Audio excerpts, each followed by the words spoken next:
Go ahead, walk away. My wealthy husband challenged me, saying I wouldn't survive a week without him. I simply dropped my keys on the counter of the house he paid for. The very next day his boss and father were in a frenzy, calling non-stop. And now the bank is ringing off the hook. What exactly did you push her into doing? You wouldn't last a week without me, Mila. Ashton set down his crystal tumbler, the Macallan inside catching the light from our chandelier. Without my money, my connections, my protection, you'd be nobody again. Just another pretty face waiting tables or answering phones. He straightened his Hermes tie, waiting for me to beg, to cry, to promise I'd never leave. Instead, I reached into my Chanel bag and pulled out my keys. House. Range Rover. Safe. I lined them up on our granite counter, each one clicking against the stone. You're right, I said. Let's find out. The color drained from his face as I walked toward the door, leaving everything he'd bought me behind. But that was 3 hours ago. Now I sat in the lobby of the Ritz-Carlton watching the security footage on my phone. Yes, I had access to our penthouse cameras, another thing Ashton never knew I understood. He was pacing our kitchen, picking up the keys, setting them down, calling someone. Probably Nathan. Maybe his father. Definitely not the police, because what would he say? My wife left her keys and walked out? The concierge approached with a gentle smile. Miss Hawthorne, your suite is ready. My maiden name felt strange on my tongue when I'd made the reservation this morning, but it was mine, the one thing Ashton couldn't buy or sell or trade. I'd paid with my own money, 6 figures accumulated from what Ashton called my cute little hobby of day trading. He'd laugh at parties telling people I played with stocks like other wives played tennis. Nobody knew I'd turned his initial allowance of $10,000 into enough to live on for years. The suite was smaller than our penthouse but infinitely larger in possibility. I set down my single suitcase, the one I'd hidden at my gym months ago, slowly filling it with essentials every visit. Ashton monitored our credit cards but never questioned gym trips. After all, trophy wives needed to maintain their value. My phone buzzed. 17 missed calls already. I deleted his contact, watched his number become just digits on a screen. The first voicemail played accidentally when I tried to silence it. Mila, this is ridiculous. Come home. We'll talk about whatever upset you. His voice had that controlled quality, like he was handling a volatile investment instead of a wife. By the 5th message the control was cracking. You can't just leave. Half of everything is in both our names. You need my signature too. I deleted them all. The morning felt like a different lifetime. I'd woken at 6 a.m. as always, alone in our California king bed because Ashton had fallen asleep in his study again, surrounded by monitors showing after-hours trading in Tokyo. The coffee maker was already programmed. Despite what he told his friends, I'd learned to use every appliance in that kitchen. He claimed I couldn't operate a toaster at last month's dinner party. Everyone laughed. Even me, the good wife who knew her role. I'd stood at our floor-to-ceiling windows 23 floors up, watching the city wake. The silk robe he'd given me for Christmas itched against my skin. Designer label, wrong size, chosen by his assistant who thought all wives wore size 2. Today was our anniversary. For years. He hadn't mentioned it once this week, but I'd stopped expecting him to remember after year 2. The charity luncheon invitation sat on our marble counter. Another command performance where I'd smile while the wives compared vacation homes. Helen Brennan would ask about my little hobby, with that patronizing smile. Still playing with your phone stocks, dear? She'd say, not knowing I'd made more this quarter than her husband's dental practice. That's when I decided to organize Ashton's study, looking for our insurance documents. He was always particular about his space, everything arranged just so. The voice recorder sat on his desk, that little silver device he used for important thoughts. When I knocked it over reaching for files, it clattered onto the marble floor and started playing. His voice filled the room mid-conversation. She asked to see our investment statements yesterday. Laughter. I told her they were too complicated, lots of numbers. He actually believed me. Nathan, I could get her to sign over her kidneys and she'd just ask what pen to use. My hands had trembled as I picked it up, saw the date. Last Tuesday. The day I'd brought him lunch at his office, surprising him with his favorite sushi. He'd seemed so pleased, introducing me to his new analyst as the beautiful Mrs. Whitmore. Now I understood the smirk on the analyst's face. The recording kept going. That's why this type is perfect, Ashton continued. Pretty enough for photos, dumb enough to control, grateful enough to stay quiet. My father taught me well. Marry beauty, rent intelligence. I'd placed the recorder back exactly where it had fallen, angled precisely how he'd left it. Then I'd found the insurance papers and something else. A folder marked prenuptial amendments. Documents dated last month, adding clauses about abandonment, forfeit of assets if I left without just cause. Already notarized with my signature, forged but expertly so. Standing in that study, surrounded by evidence of his success and my insignificance, something crystallized. He wasn't just dismissive or cruel. He was systematic. I was an investment and he was already planning my depreciation. The Ritz suite had a view of our building. I could see our penthouse from here, lights blazing as Ashton probably tore through his office, looking for signs of what I'd taken. He wouldn't find any. I'd only photographed documents, only copied files to clouds he didn't know existed. The real theft would come later, legally, through the 50% of everything he'd put in my name for tax benefits. My phone rang again. This time Richard Whitmore. Ashton's father, calling personally. I let it ring, remembering how he'd introduced me at his last party. Ashton's wife. Pretty thing, isn't she? Like I was a coat or a watch, something to be appraised and approved. Margaret's text came through then, the secretary who'd served tea at every family gathering. Heard you left. Room 1247 when you're ready to talk. I have 40 years of information you need. I smiled, the first real smile in months. Ashton said I wouldn't last a week without him. But he'd never asked what I was doing all those hours he left me alone. Never wondered why his secretary knew my maiden name. Never imagined his trophy might have been taking notes. 7 days. That's all I needed to prove him wrong. After that, I'd take the rest of my life proving myself right. The keys I'd left weren't surrender. They were a declaration of war. And unlike Ashton, I'd already read all the terms and conditions. 3 weeks had passed since that night at the Ritz. I'd established a routine. Morning trades from my suite, afternoon walks through Central Park, evenings reviewing the documents Margaret had been feeding me in careful doses. Each file she shared revealed another layer of the Whitmore Empire's corruption. But today was different. Today was May 15th, our actual anniversary date, and despite everything I'd agreed to one dinner. Just to discuss the logistics, Ashton had said on the phone, his voice carefully neutral. We need to be civilized about this. The salon on Fifth Avenue was the same one I'd used throughout our marriage. Celeste, my hairdresser, worked her fingers through my hair with practiced precision. Special occasion? She asked, not recognizing the bitter irony in her question. Anniversary dinner, I said, watching my reflection transform into what Ashton preferred. Sleek, controlled, expensive looking. 4 years, right? How wonderful. Where's he taking you? Le Bernardin. His favorite, where the waiters knew his wine preferences and the chef sent complimentary courses to his regular table. I'd made the reservation myself, knowing he'd forget otherwise. The confirmation email sat in my phone, right next to the 17 legal documents my lawyer had prepared for tonight's real purpose. The dress had cost $8,000, more than most people's monthly salaries, charged to the credit card he hadn't frozen yet. Dark blue, his favorite color on me, though he hadn't commented on my appearance in 6 months. I studied myself in the boutique mirror. Every inch the perfect wife he'd curated, except for the flash drive hidden in my clutch containing 40 gigabytes of evidence. My phone buzzed as I was leaving the salon. Slight change, Ashton's text read. Nathan and Diana joining us. Need to discuss Singapore deal. Same time. Of course. Our anniversary had become a business meeting. I sat in the back of the cab watching Manhattan blur past and typed back, perfect. He wouldn't catch the edge in that single word, wouldn't notice it was the first time I hadn't added a heart emoji or love you to my response. 20 minutes later, another text. Actually, father insists we come to the estate. He's having something catered. 8 p.m. The driver had already turned toward Midtown.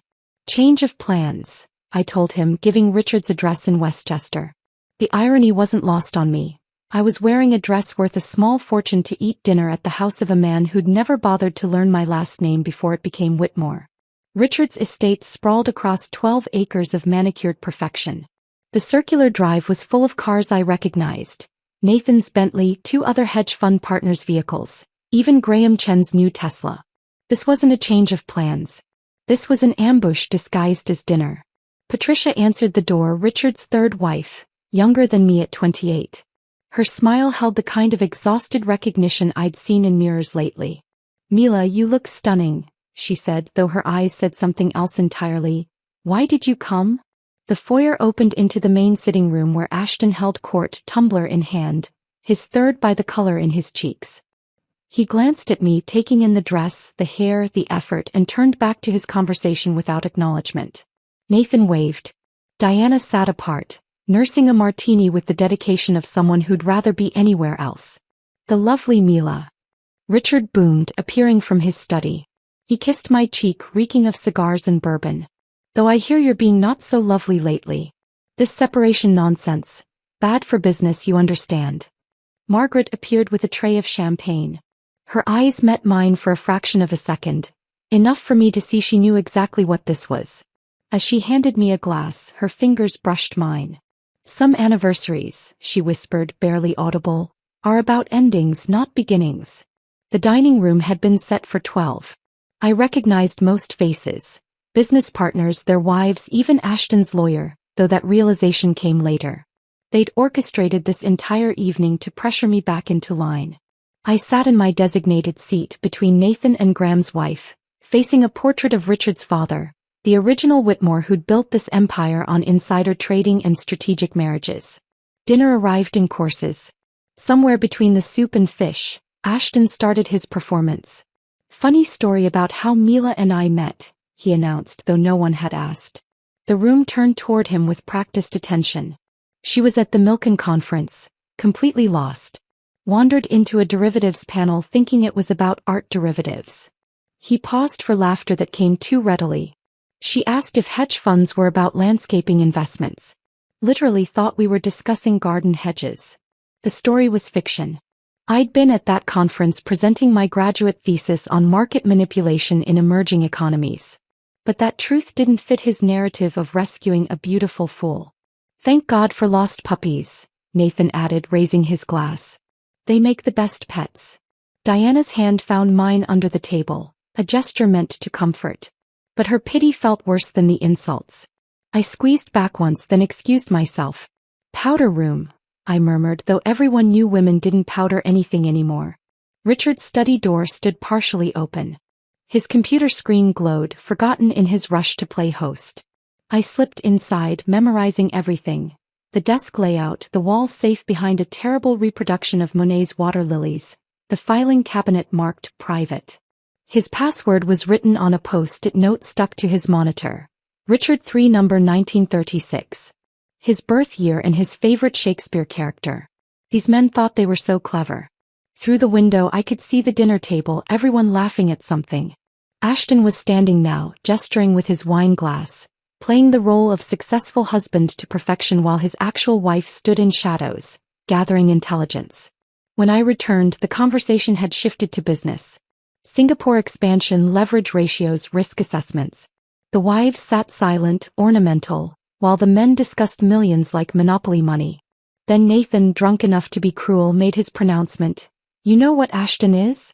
He's an empire builder. And Mila here, she's the trophy case. Beautiful, elegant, but ultimately just for display." The laughter that followed had an edge, like they all knew the joke cut deeper than intended. Ashton raised his glass. "Best investment I ever made. Great tax benefits, minimal maintenance, and she appreciates in value at all the right social events." Margaret was clearing plates, her movements deliberately slow. Our eyes met across the room, and in her gaze, I saw 40 years of accumulated rage, 40 years of watching women like me be diminished, discarded, replaced. Her slight nod told me everything. She'd heard it all, recorded it all, was ready when I was. Something inside me shifted. Not broke, but crystallized, hard and clear as the diamond on my finger that suddenly felt like a shackle I was ready to pick. The diamond on my finger caught the light as I walked out of Richard's estate that night, each facet throwing rainbows that felt like tiny promises of revenge. In the car, I pulled out a cheap flip phone from beneath the passenger seat, purchased with cash at a bodega where they didn't ask questions. My fingers typed out a simple message to the only number saved. Tuesday, 2 p.m. Jade Garden, Chinatown. Margaret's reply came within minutes. I'll bring tea. 3 days of waiting felt like 3 years. I maintained my routine at the Ritz, ordered room service, made small trades to keep my mind sharp. Ashton had stopped calling. His lawyer was handling everything now, sending formal letters about reconciliation in the interest of financial stability. Each letter went straight to my shredder, then to Patricia Kim, my new attorney, who lived 2 hours away in Connecticut where Ashton's connections meant nothing. Tuesday arrived gray and humid. The Jade Garden sat squeezed between a funeral home and a shop selling knockoff handbags, its windows fogged with decades of steam from dumpling baskets. No one from Ashton's world would ever find themselves here, which made it perfect. Margaret was already seated in the back corner, wearing a cardigan despite the heat, looking like someone's grandmother who'd gotten lost on her way to church. But her eyes, those eyes held 40 years of carefully documented fury. "Mrs. Whitmore," she began, and I cut her off. "Hawthorne. I'm using my maiden name now." She smiled, pushing a tin of butter cookies across the table. The tin looked ancient, flowers painted on top, the kind your aunt might use for sewing supplies. Inside, wrapped in tissue paper, lay a lipstick tube. "Twist the bottom 3 times, then pull," she instructed. The lipstick was actually a flash drive. 16 gigabytes of what Margaret called insurance. "Started collecting in 1982, she said, voice barely above the restaurant's din. "Richard's first wife, Elena, she knew something was wrong with the books. Asked me to watch, to listen. Then she had her accident." Margaret's fingers made air quotes around the last word. "Single car, perfect weather, failed brakes. After that, I kept everything. Every memo, every call transcript I could access, every mistress paid off with company funds, every SEC filing that didn't match internal documents." The waiter brought tea and we fell silent until he left. Margaret poured with steady hands, though I noticed the slight tremor when she mentioned Elena. The second wife, Caroline, she lasted longer. Smart woman, MBA from Wharton. Started asking the right questions in year 4. Richard had her committed for exhaustion. She signed the divorce papers from a psychiatric facility, gave up all claims to avoid indefinite treatment. My tea went cold as Margaret outlined 2 decades of financial crimes, each one meticulously documented on that tiny drive. But she saved the worst for last. "Your husband isn't just complicit. He's been grooming Nathan's wife, Diana. There's a paper trail, flowers charged to shell companies, hotel reservations that align with his supposed client meetings. He's planning to leave you, Mila, but first he needs to destroy your credibility. That anniversary dinner? They were all witnesses to your unstable behavior. Walking out, leaving your keys, they'll paint it as a breakdown. The dumpling basket arrived, but neither of us touched it.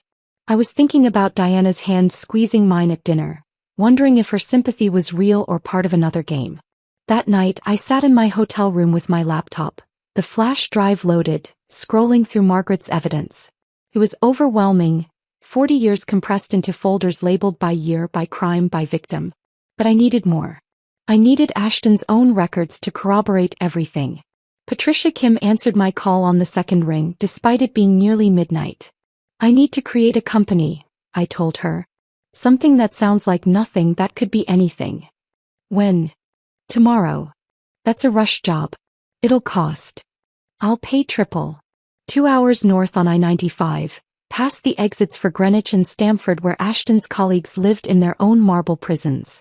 Patricia's office occupied the second floor of a building that also housed a dentist and a tax preparer. No marble, no modern art, just diplomas on the wall and a coffee maker that had seen better decades. She'd already drawn up the papers. Phantom Rose Holdings LC. Incorporated in Delaware, registered in Connecticut with a business address that led to a P.O. box that led to another LLC that led nowhere. "The structure is completely legal," she explained, sliding documents across her desk. "But complex enough that tracing it would take months of dedicated forensic accounting. By then you'll have accomplished whatever you're planning." "How do you know I'm planning something?" Patricia leaned back, studying me. "Because women who pay triple for Rush Incorporation don't do it for fun. They do it for survival." A week later, Ashton left for Singapore. 5 days of meetings about expansion into Asian markets, he'd said, though I knew from Margaret's intelligence that he was really setting up accounts I'd never be able to touch. The housekeeper, Maria, seemed relieved when I told her to take the week off, paid vacation. "Spring cleaning," I explained. I need to do this myself. Alone in our penthouse, I became someone else. Not the trophy wife, not the ornament, but a forensic archaeologist excavating evidence of my own destruction. Ashton's office password was embarrassingly sentimental. Our wedding date, as if that meant something to him beyond a tax advantage. His computer open like a confession booth. Folders within folders, trades time-stamped to the minute, showing clear patterns. Richard would have lunch with certain executives. Within hours, Ashton would make trades in those companies. The pattern was so obvious once you knew to look for it. In his locked drawer, the one he thought I didn't know about, lay correspondence that made my stomach turn. Not just about Diana but about me. Emails to Nathan discussing my mental fragility, suggestions that I might need professional intervention, plans to have me evaluated by a psychiatrist Richard knew, one who'd testified in Caroline's commitment. My hands stayed steady as I photographed each page, uploaded each file to Phantom Rose Holdings' encrypted cloud storage. Every document went back exactly where I'd found it, aligned to the millimeter. Ashton would return to an office that looked untouched, while I held copies of everything that could destroy him. The final document was in his personal safe. He'd hidden the combination in a book about Warren Buffett, thinking he was clever. Inside, beyond the cash and gold coins, was a single folder marked Exit Strategy. Not for trades or business. For me. A timeline showing when to file for divorce, how to claim abandonment, which assets to hide first. My elimination was scheduled like a merger, complete with profit projections. I photographed it all, then sat in his leather chair looking at the city lights below. Somewhere out there, Margaret was probably filing her own reports. Patricia was setting up the next phase of corporate structures. And Ashton was sleeping soundly in Singapore, dreaming of empires built on the bones of women who'd trusted him. He was wrong about one thing, though. I wasn't just another trophy in his case. I was the one holding the hammer. The hammer in my hand suddenly felt heavier than Ashton's entire mahogany desk. I set down the metaphorical weapon and stood from his chair, my reflection caught in the dark computer screen. A woman I barely recognized, someone harder and more calculating than the girl who'd walked down the aisle 4 years ago. The next morning, I returned to my routine at the Equinox on Park Avenue. The pool was my sanctuary, 50 laps where the world dissolved into chlorine and rhythm. I was pulling myself out of the water when Diana appeared, her Lululemon workout set pristine but her face haggard, dark circles poorly concealed under concealer. "Nathan knows," she said without preamble, glancing around the empty pool deck. "About Ashton's messages to me. He hired a private investigator, had our phones cloned. Water dripped from my hair onto the marble tiles. Why are you telling me this? Because whatever you're planning, and don't insult me by pretending you're not, these men don't just get angry when cornered. They get even." She pulled her oversized sunglasses down, revealing a bruise along her jawline, carefully covered but visible this close. "Nathan's already moving assets offshore. Richard's been making calls to judges he golf with. They know something's coming." Before I could respond, she was gone, her heels clicking across the wet floor with purpose. I sat there, chlorine burning my nose, wondering if she'd been sent to test me or warn me. With these people, kindness and cruelty often wore the same mask. That evening, Ashton came home carrying calla lilies, my least favorite flowers, though I'd mentioned it only once 3 years ago. He'd brought roses for every occasion since, when he remembered occasions at all. The lilies meant something. They meant he was paying attention now. "Thought we could have dinner together," he said, setting them on the counter where my keys once lay. "Like we used to. We hadn't eaten together without others present in 6 months." I watched him pour wine, the good Bordeaux he usually saved for clients, and arrange cheese on a plate with unusual care. His hands, normally so steady when signing million-dollar trades, showed the slightest tremor. "I've been thinking," he said, settling across from me at our dining table that seats 12 but had never hosted a family meal. "We should take a vacation. Just us. Maybe that place in Montana with no cell service? Remember how you loved the mountains?" I'd mentioned loving mountains once on our honeymoon, while he'd spent the entire trip on conference calls. The fact he remembered felt like a trap spring-loaded with teeth. "When?" I asked, cutting a piece of manchego with surgical precision. "Next week. Or sooner. Tomorrow even." His eagerness betrayed him. "You seem stressed, Mila." The separation, living in hotels, it's not good for you. He pushed a document across the table. New insurance papers, he explained, better coverage for both of us. His eyes tracked my hand as I picked up the pen, watching for hesitation, for signs of suspicion. Under the table, my phone captured every page, Patricia Kim's app running silently, storing images in Phantom Rose's encrypted cloud. You trust me, don't you? His question hung between us like a chandelier about to fall. Completely, I lied, signing my name with the same hand that had documented his plans to destroy me. 3 days later, my mother arrived from Ohio, her presence announced by Ashton himself, picking her up from JFK, something he'd never done before. He carried her luggage, complimented her new haircut, asked about her garden with feigned interest so polished it gleamed. Oh honey, she gasped, pulling me aside in the kitchen while Ashton mixed her a gin and tonic with the precise ratio she preferred. You didn't tell me things had gotten better. He seems so devoted. The words I wanted to say piled up behind my teeth. He's performing, Mom. This is a show where you're the audience and I'm the prop, and somewhere there's a finale that ends with me institutionalized or dead. Dad, I smiled. He's full of surprises. That week became a masterclass in Ashton's abilities. Broadway shows he'd previously called waste of time, dinners at restaurants he'd booked months in advance. Though I knew his assistant had pulled strings that morning, a surprise spa day for both of us while he handled some business. Mom glowed under the attention, tears actually forming when he toasted her at dinner, calling her the woman who raised such an incredible daughter. I watched from across the table as he performed the role of perfect son-in-law, and realized with cold clarity that I'd never actually seen Ashton try before. This was him at full power, the charm that had built his empire, directed now at convincing my mother that her daughter was safe. The final night of her visit, she sat on my bed in the guest room holding my hands. Honey, you've lost weight. And your smile, it's different. Practiced. Her fingers found my cheekbones, sharper now from months of barely eating. Are you happy? Behind her, through the doorway, I could see Ashton's shadow in the hallway, listening. I'm exactly where I planned to be, I said, loud enough for him to hear, ambiguous enough to be true. After Mom left, Margaret texted about meeting somewhere new. The New York Public Library's reading room, where she volunteered teaching literacy to immigrants. The irony wasn't lost on me. She was teaching people to read while surrounded by the city's most powerful illiterates, men who never read the human cost of their contracts. She spread newspaper clippings across the worn wooden table like tarot cards revealing my future. Elena Whitmore, 1994, drove her Mercedes off a bridge, perfect weather, no skid marks. Caroline Whitmore, 2003, institutionalized for exhaustion, divorced while sedated, vanished after signing papers.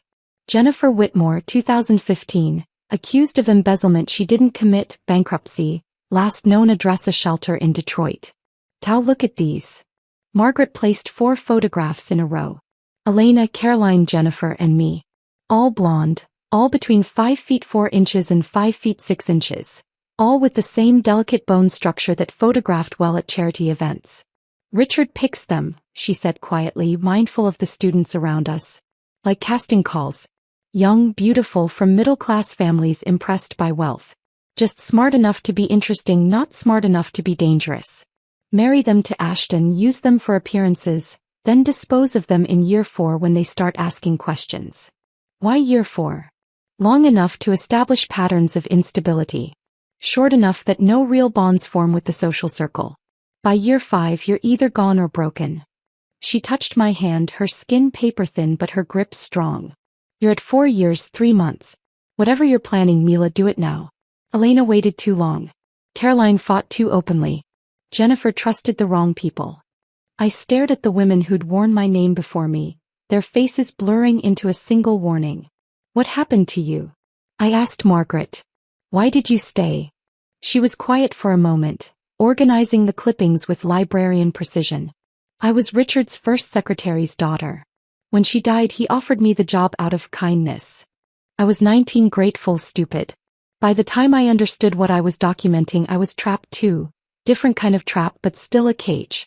Now I'm 62, invisible and very, very patient. The students around us packed up their books, the library announcing closing time. As we stood to leave, Margaret handed me one last photo. A young woman, beautiful, blonde, probably 22. Who's this? Madison Hayes. Richard had lunch with her father last week.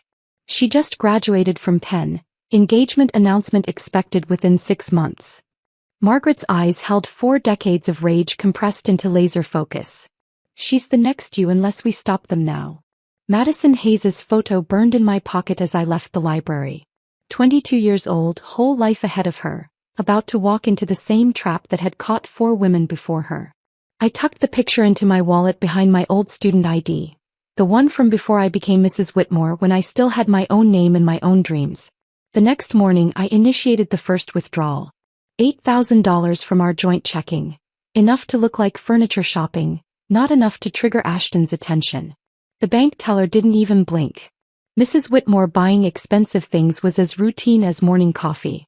I converted it to cash at 3 different banks, then deposited it into Phantom Rose Holdings account in Connecticut.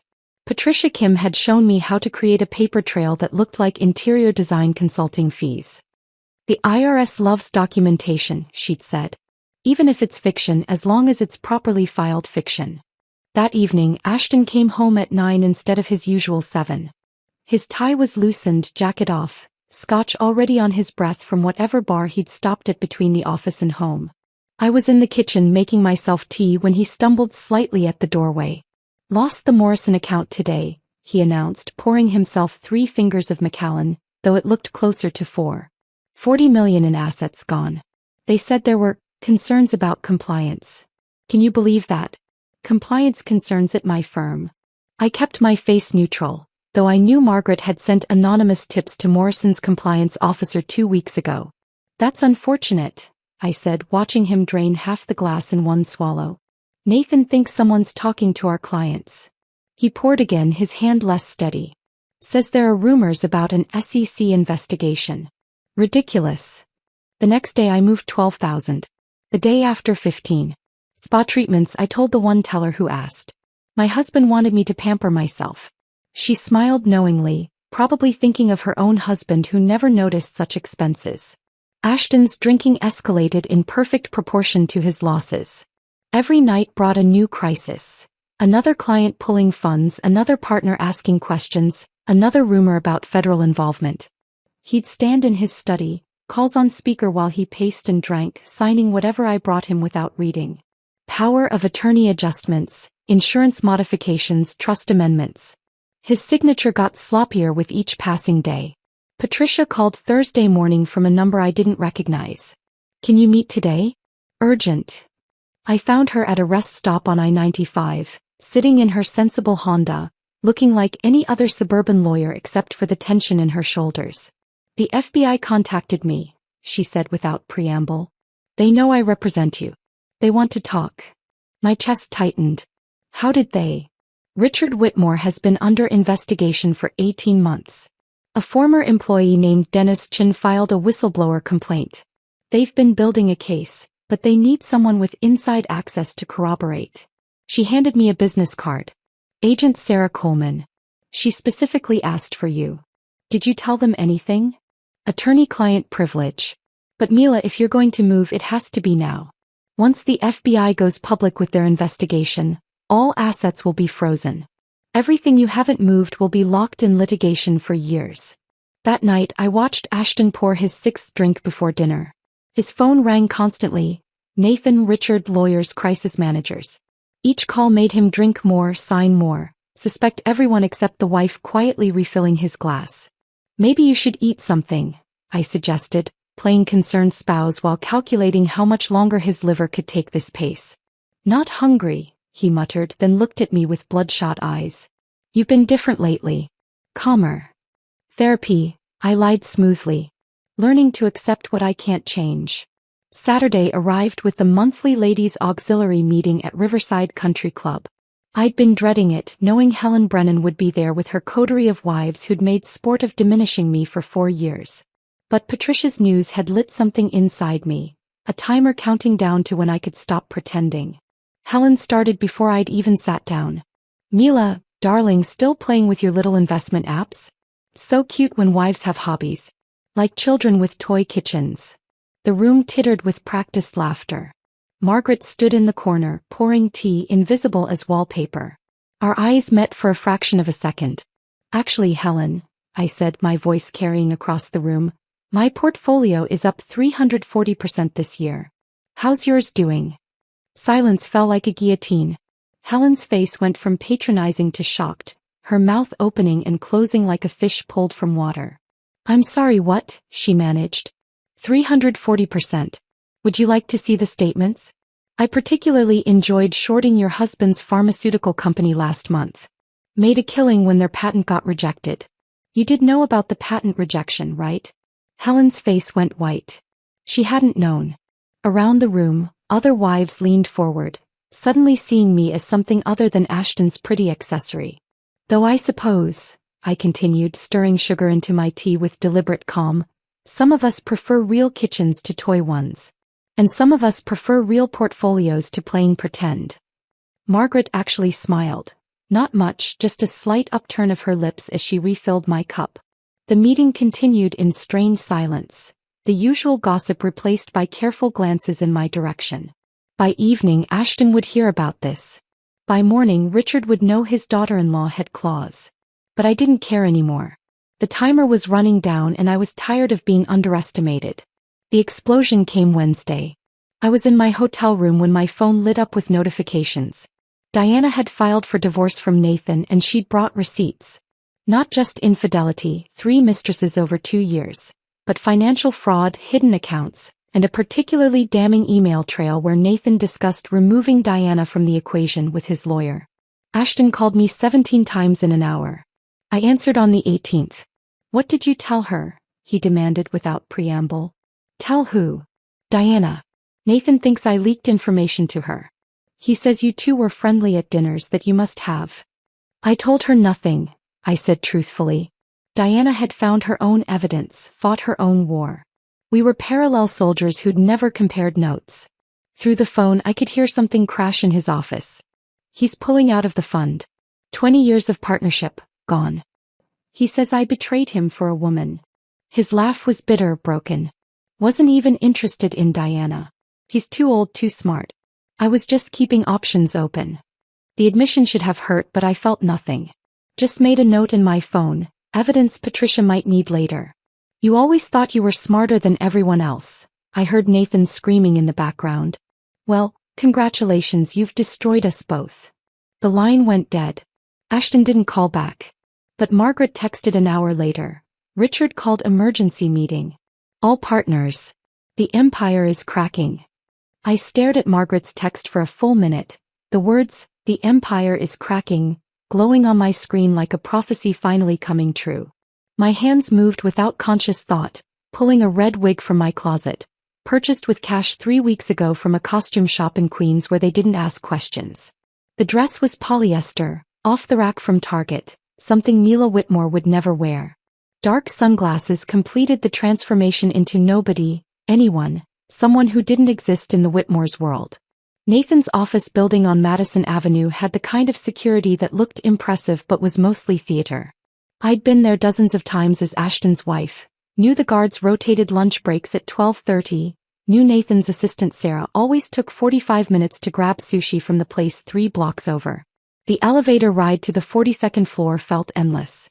In my purse, a manila envelope held printed screenshots of every message Ashton had sent about Nathan.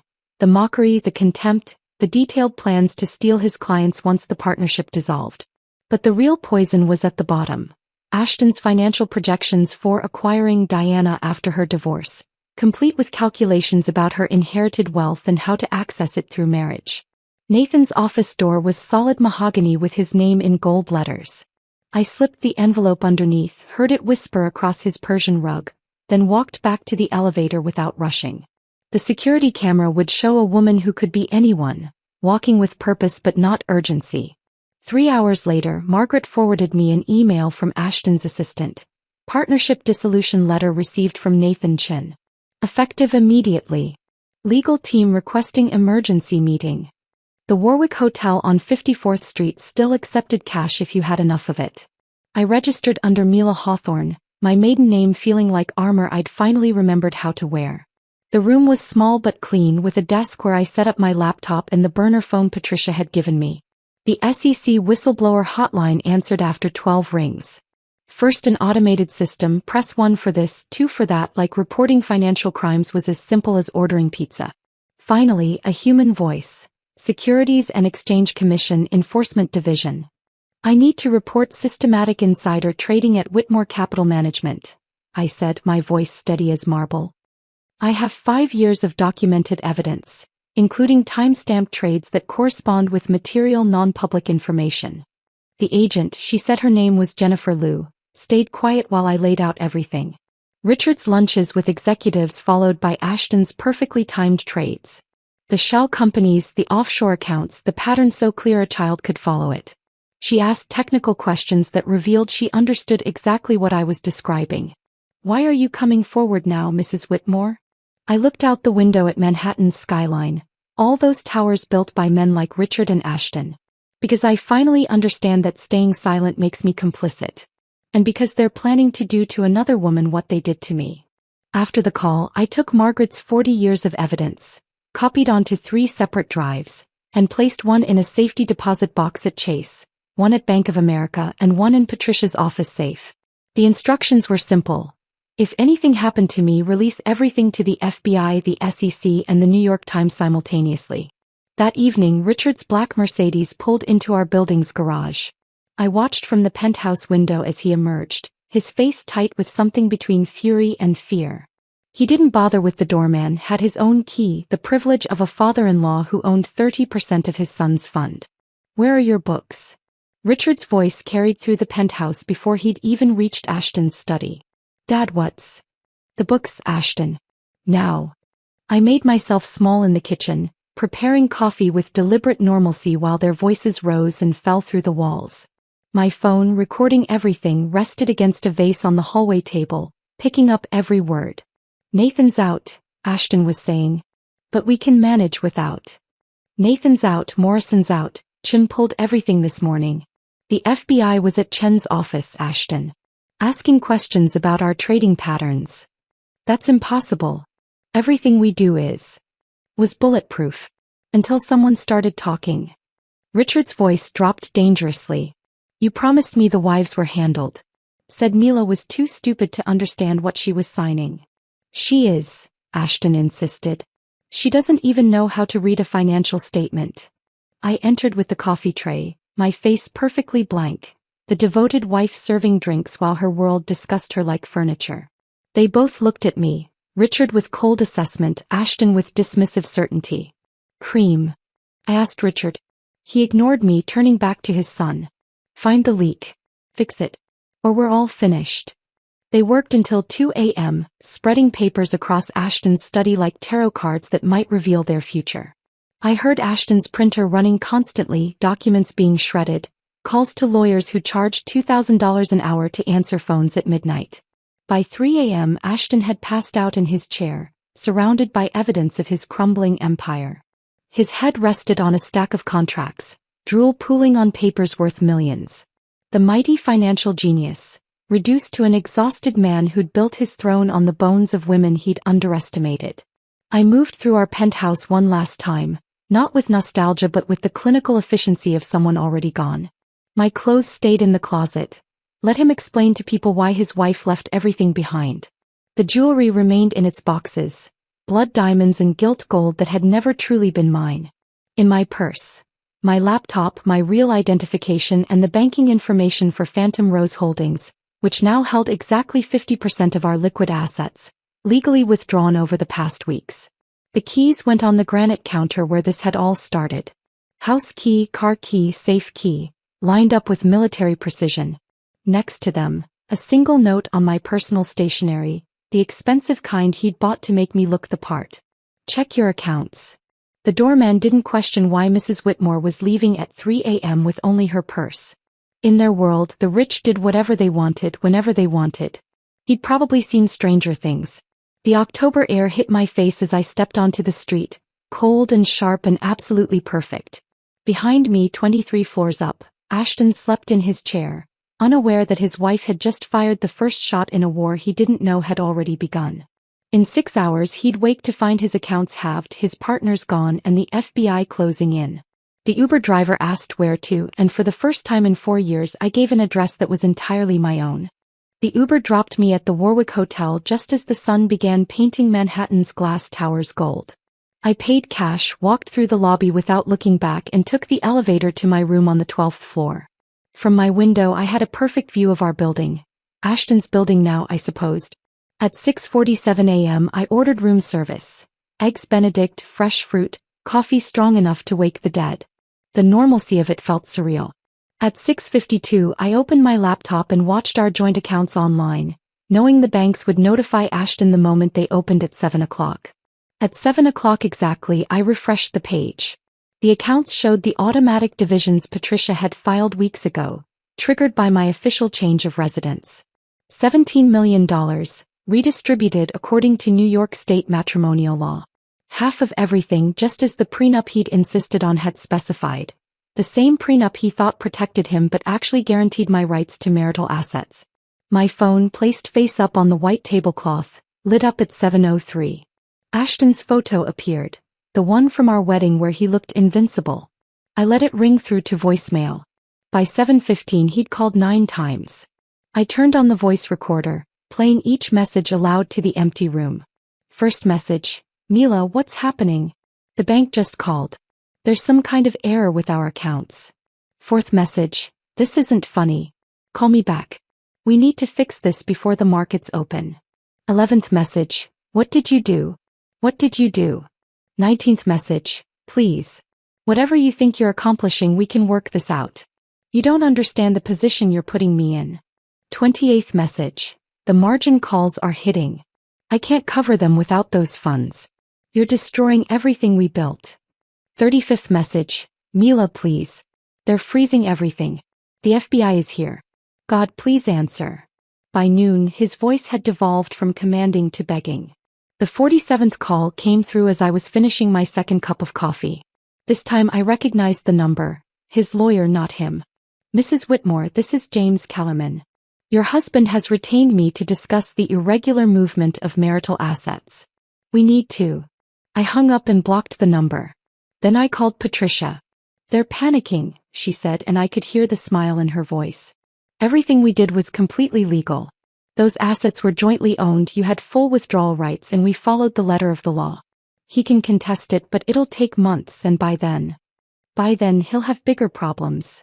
That evening I was eating dinner in my room. A perfect piece of salmon I could actually taste now that my appetite had returned, when my phone buzzed with a news alert. I turned on the television, flipping to CNN. The footage was beautiful in its brutality. Richard Whitmore, the man who'd built an empire on other people's losses, being led from his Westchester mansion in handcuffs. His silver hair was disheveled, his usual armor of expensive suits replaced with a wrinkled shirt. FBI agents carried boxes of evidence past the cameras, each one containing Margaret's 40 years of patient documentation. Federal authorities arrested hedge fund mogul Richard Whitmore this morning, the reporter announced, following a years-long investigation into insider trading, tax evasion, and wire fraud. Sources indicate multiple whistleblowers provided crucial evidence, including detailed records spanning 4 decades. My phone lit up with a text from Margaret, just a champagne bottle emoji. Margaret, who'd never sent an emoji in her life, who'd served these men coffee while documenting their crimes, had finally seen justice arrive at Richard Whitmore's door. 3 weeks passed in strange peace. I met with FBI agents, provided testimony, watched the news coverage from my hotel room as the empire crumbled in real time. Nathan fled to Switzerland. Graham Chin pled guilty immediately, hoping for leniency. Other partners turned state's evidence, racing to sell each other out for reduced sentences. Then on a Thursday evening Ashton found me. I was sitting at the Ritz-Carlton bar, drinking champagne I'd bought with my own money earned from trades I'd made while he thought I was playing with cute apps. He looked like a ghost wearing an expensive suit. Unshaven, hollow-eyed, his Tom Ford jacket wrinkled like he'd slept in it. You destroyed everything, he said without preamble, standing too close, whiskey on his breath at 6 p.m. I turned on my bar stool, met his bloodshot eyes directly. Oh. I revealed everything. There's a difference. We had a life. You had a life. I had a role in your performance. I took a sip of champagne, letting the bubbles settle before continuing. You said I wouldn't survive a week without you. It's been 21 days and you're the one who looks like he's drowning. He reached for my wrist, his fingers closing on air as I pulled away. You don't understand what you've done.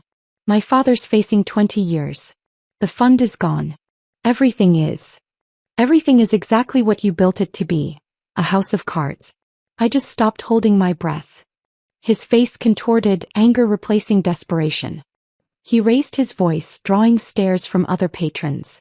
You stupid. Sir. The bartender, a woman about Margaret's age, stepped forward. I'm going to have to ask you to leave. Do you know who I am? Ashton demanded. Someone who's disturbing our guests, she replied calmly. Security arrived within minutes. 2 men who guided Ashton out with professional efficiency while he shouted about lawyers and lawsuits. The bartender returned to her station, polished a glass and set another champagne flute in front of me. On the house, she said. That was long overdue. 2 days later, Diana and I were called to testify on the same day, though we'd never coordinated. She looked stronger than I'd ever seen her, no longer the wilting flower at dinner parties. We sat in the courthouse hallway, not speaking but understanding everything. Margaret's testimony came last and lasted 3 days. She brought receipts for everything. Every bribe, every threat, every woman they'd destroyed. She spoke about Elena's accident, Caroline's institutionalization, Jennifer's manufactured bankruptcy. She presented 4 decades of evidence with the precision of someone who'd been preparing for this moment her entire life. Why did you keep all of this? The prosecutor asked. Margaret adjusted her glasses, looked directly at Richard where he sat at the defendant's table. Because I knew that someday someone would be brave enough to use it. Someone like Mrs. Hawthorne. The prosecutor looked confused. You mean Mrs. Whitmore? No, Margaret said firmly. I mean Miss Hawthorne. She took back her name. She took back everything. That night Patricia called with news. The prosecutor says Margaret's evidence alone guarantees convictions. Richard will never see freedom again. Ashton's looking at 15 to 20. I stood at my hotel window looking out at the city lights, all those towers that would keep standing long after the Whitmore empire had turned to dust. The towers looked smaller from Patricia's office window, or maybe I was just seeing them differently now. She slid the final divorce decree across her desk, a document that weighed nothing but changed everything. The judge's ruling came through this morning, she said, unable to hide her satisfaction. The house, 60% of remaining liquid assets, plus your separate property remains untouched. The courtroom had been packed 3 days earlier. Ashton sat beside his lawyer, wearing the same suit he'd worn to our wedding, though it hung loose on his frame now. Stress had carved away his golden boy polish, leaving someone I barely recognized. His lawyer, Kellerman, had tried one last desperate play. Mrs. Whitmore benefited from these alleged crimes. She lived in luxury, enjoyed the proceeds. Patricia stood smoothly, pulling out her laptop. Your Honor, I'd like to play a recording from Mr. Whitmore's personal voice recorder, dated 14 months ago. Ashton's voice filled the courtroom, clear and contemptuous. She wouldn't understand a financial statement if I drew her pictures. That's the beauty of marrying someone decorative. She's too stupid to ask complicated questions. Judge Catherine Chin, a woman who'd probably heard every variation of this story, looked directly at Ashton. Mr. Whitmore, it appears you were quite wrong about your wife's intelligence. Perhaps if you'd been less convinced of her stupidity, you might have been more careful with your crimes. Now holding the decree I signed my name, Mila Hawthorne, on every line Patricia indicated. Each signature felt like reclaiming a piece of myself I'd forgotten existed. The whistleblower reward should clear next week, Patricia added. Between yours and Margaret's, you'll have more than enough for your plans. Margaret was waiting in the lobby wearing a new suit, the first time I'd seen her in anything but servant's clothes. We walked 2 blocks to the building where Ashton's fund used to operate. The directory in the lobby still had a blank space where Whitmore Capital Management had been listed. 3rd floor, Margaret said, pressing the elevator button. The landlord gave us a deal. Apparently having a foundation for abuse survivors is better PR than having empty offices. The space was modest, 4 rooms that had once been a dental practice. But the windows faced east, catching morning light, and there was something poetic about building our future above Ashton's ruins. Phoenix Foundation, Margaret read from the temporary sign we'd hung that morning. Rising from ashes. Our first client arrived that afternoon. Jennifer Chin, wife of a pharmaceutical executive who'd been doctoring clinical trial data. She clutched a folder of documents like a life preserver. "My husband says I'm paranoid," she whispered, looking between Margaret and me. "Says I wouldn't understand the science anyway." Margaret leaned forward, her 40 years of experience compressed into absolute certainty. "Every document tells a story, Mrs. Chin. We're going to help you write a new ending." 2 weeks before Thanksgiving, my mother called. "I'm coming to visit," she announced, not asking. "I need to see my daughter." I'd moved into a 2-bedroom apartment in Brooklyn, smaller than the penthouse by far, but full of windows and light. The kitchen was cramped but functional, and I'd been teaching myself to actually cook, not just heat things up. Mom arrived with 1 suitcase and 1,000 questions she was too polite to ask. I met her at JFK myself, driving my own used Honda. Reliable, practical, invisible in traffic. "You look different," she said, studying my face as we sat in airport traffic. "Younger somehow. Lighter." That week we didn't talk about Ashton or the trial or the money sitting in accounts I could access but rarely touched. We talked about the foundation, about Margaret's dry humor, about the women who came to us carrying secrets like stones. I cooked Thanksgiving dinner. Turkey that was slightly dry, stuffing that was perfect, cranberry sauce from a can because some traditions deserve to survive. Mom watched me move around my kitchen, comfortable in my space in a way I'd never been in the penthouse. "You're happy," she said, not a question but a revelation. "I'm free," I corrected, then reconsidered. Which might be the same thing. She stayed an extra week, sleeping in the guest room I'd painted sage green, reading books while I worked on foundation cases. On her last night, she hugged me the way she used to when I was small, before I learned to perform happiness instead of feel it. "I'm proud of you," she whispered. "Not for surviving him but for becoming yourself." 6 months had passed since I'd walked out of the penthouse. Spring was arriving in Brooklyn, and I stood in the doorway of the house. My house now, though I'd only returned to sign the final papers.